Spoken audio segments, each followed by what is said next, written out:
विधान परिषदेसाठी भाजपची वर्षा निवासस्थानी कोर कमिटीची खलबत। भाजपच्या वाट्याला 10 पैकी 6 जागा इच्छुकांची फिल्डिंग। बैठकीत शिक्कामोर्तब होणार।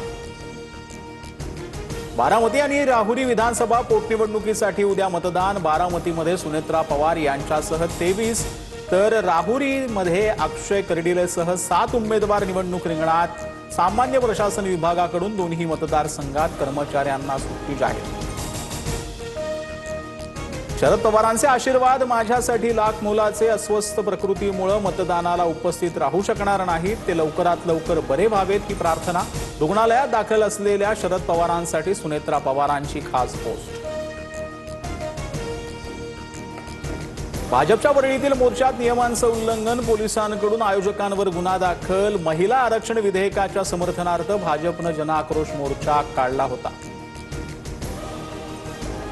मुंबईतील भाजपच्या मोर्चादरम्यान झालेल्या ट्रॅफिकवरून महिलेचा मंत्री गिरीश महाजनांवर संताप। सदर महिला नको त्या भाषेत बोलत होती, माफी मागितली तरी महिलेचं वर्तन चुकीचं, महाजनांकडून स्पष्ट।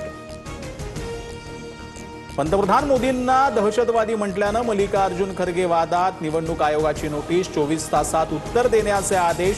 तर खरगेंच्या डोक्यावर परिणाम झालाय। राहुल गांधींसोबत राहून भाषा बिघडली, शहांसह फडणवीसांचा पलटवार।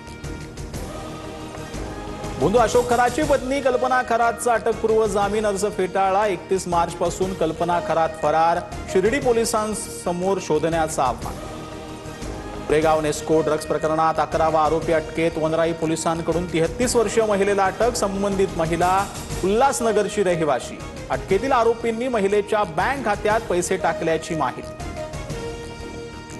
महाराष्ट्रात पुढील 4 दिवस पावसाचे। मध्य महाराष्ट्र, विदर्भ, मराठवाड्याला येलो अलर्ट। पुण्यासह सातारा, करमाळा, धाराशिवमध्ये गारपीट।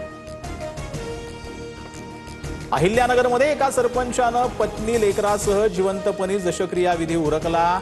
ठराविक विधीनंतर मोक्ष मिळतो हा गैरसमज दूर करण्यासाठी स्वतःचं पिंडदान, पिंडाला कावळाही चिवला।